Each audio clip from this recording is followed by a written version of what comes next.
As a real estate developer here in Vancouver, I would love to talk about the Liberals' housing policies because I've got a lot to say. When I saw a video from Mark Carney saying that it's time for the Canadian government to get back in the business of housing, I'll be honest, I cringed. I don't particularly want the government to be back in the business of anything because obviously you see the government doing any kind of major scale project. It's pretty much always over budget, massively over time.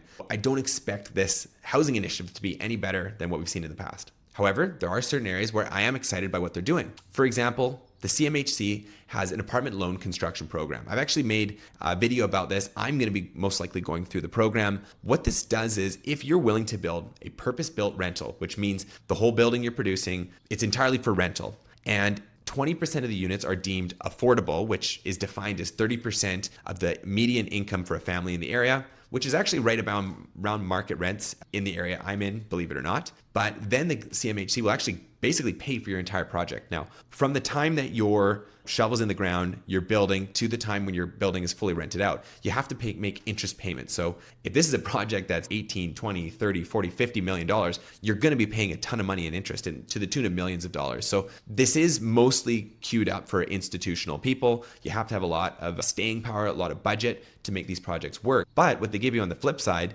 is the interest costs that you're paying are the Government of Canada 10-year rates, which is much lower, like significantly lower than you'd be paying for a typical construction loan. And they can amortize that over 50 years. So you got a ton of time to pay it back. And there's even a bigger point is that until your building is fully rented out, and they call it stabilized, like it's been rented out for a period of time, only then do you start making principal payments. So they actually give you a pretty good grace period until you have to really start making some big payments. And by then you've got revenue coming in from your tenants. Now, this has been so successful that there are tons of buildings in the pipeline right now. So much so that I'm actually hesitant, do I go ahead with my project? We're seeing rents already come down. So now when I do my financial model, I need to be a little bit more cautious. And I can only imagine 2 years from now when tons of these projects that I'm seeing everywhere, cranes all over the city, a lot of these are for purpose-built rental buildings, I'm nervous what's going to happen to rent in the future. So if you're a renter, good news ahead. You've already seen prices come down a fair amount, hopefully more so in the future, but now I got to keep an eye on that to see if it makes sense from a business standpoint.